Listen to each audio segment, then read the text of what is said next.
Mr. Natai, welcome to the Advocate. Mr. Natai is a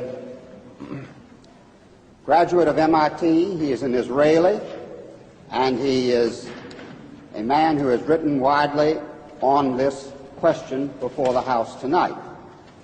Mr. Natai, is the issue of self-determination the core of the conflict in the Middle East? No, I don't believe it is. The real core of the conflict is the unfortunate Arab refusal to accept the state of Israel. And I think, as was mentioned earlier, for 20 years the Arabs had both the West Bank and the Gaza Strip. And if self-determination were, as they now say, the core of the conflict, they could have easily established a Palestinian state then, but they didn't. When did the issue arise then? Well, for 20 years, we didn't hear a word about self-determination. And, in fact, what we did hear, those of us living in the Middle East, was about driving the Jews into the sea. Now, after 1967, under the leadership of the PLO, the hardline strategy shifted to adopting a moderate, dressed-up slogan, which now talked in terms of first a secular democratic state and then replaced it with Palestinian self-determination. But what this really means, contrary to what Mr. Aruri said, about 1977 being a changed year in the PLO's objectives, let me quote you what the PLO Information Office said in a Dutch paper in 1977, in May 5th. 77? May 5th, 1977, yes. The statement was very simple. Our objective remains the destruction of the Zionist state of Israel. So let's keep in mind that what we're talking about here is not the attempt to build a state, but to destroy one. Do the Palestinians have a right to a separate state? Well, Mr. Ajami has been talking about human rights. Well, I think that no, I don't think they do, but I think that it's quite instructive that the Palestinians who are invoking the right of self-determination, which is an attribute for separate nations, themselves are the ones who define themselves as part of the Arab nation.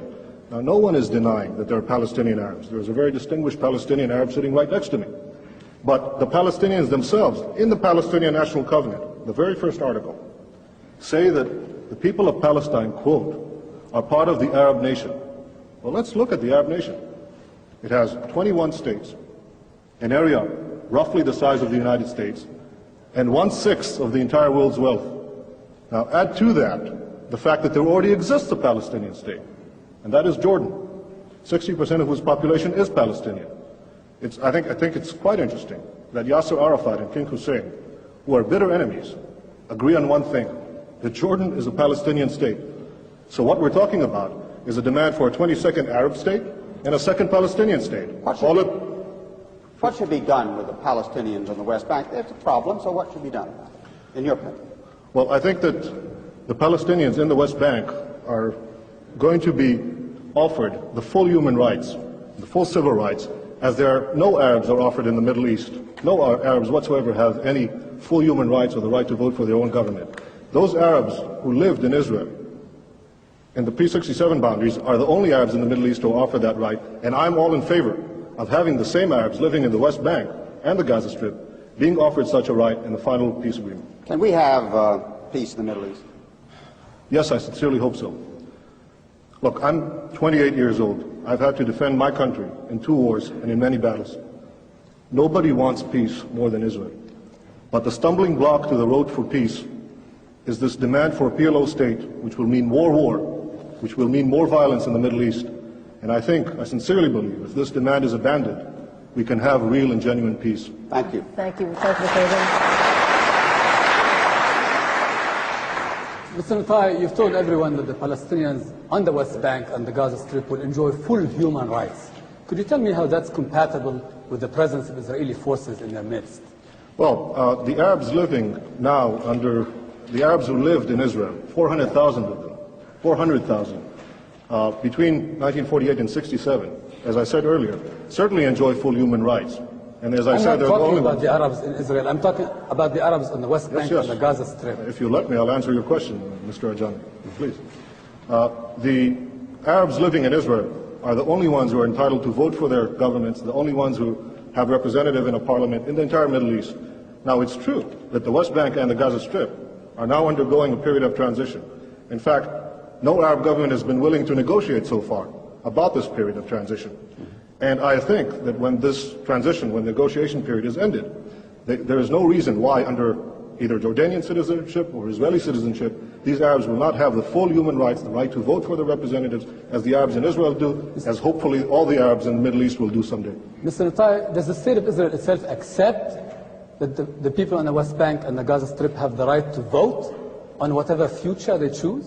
Well, Mr. Ajami, I just outlined that in the event that this negotiation process will continue, I'm sure that what we're talking about is in fact eventual citizenship of some kind, either Jordanian or Israeli or in any other arrangement in which these people will certainly vote.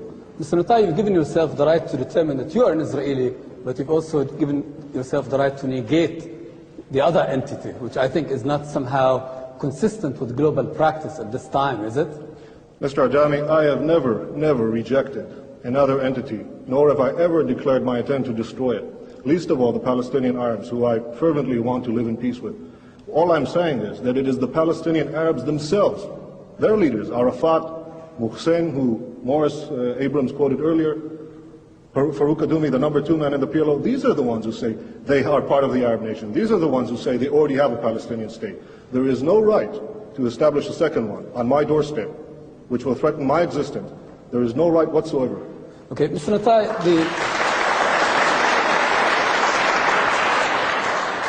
you seem like a very patriotic Israeli. Does not the fact of Israeli dependence upon the U.S.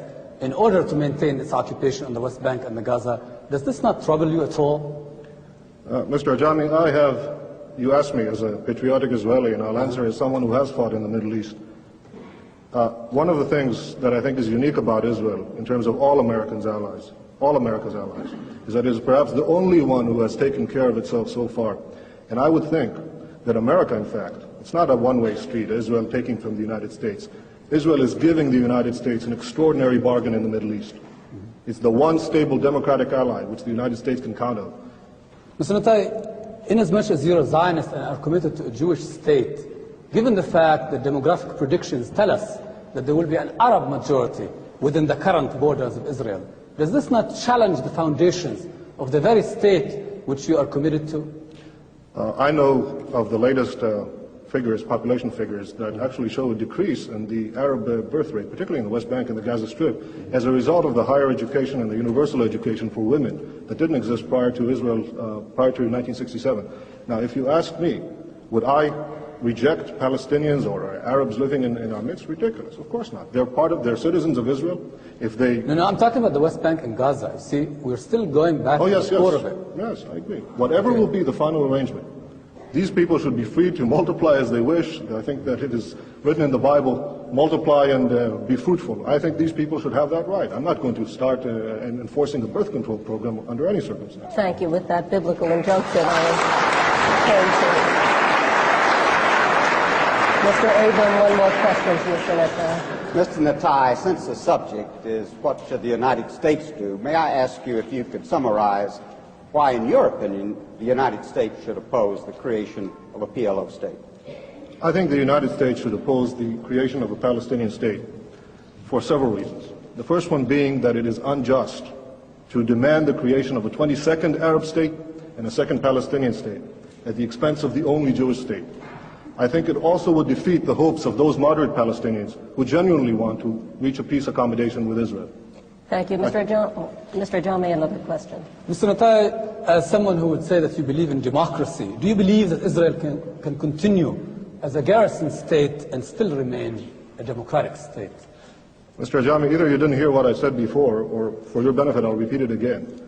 No, Israel does not intend to remain a garrison state. Israel wants to live in peace and wants to be secure. If that involves maintaining military guarantees, our own military guarantees against the destruction of people who surround us, yes, I believe we should fight for our survival. If I have to, I'll fight again, but I hope not to. Thank you. Thank you, Mr. Ajami. Mr. Natai, thank you for joining us.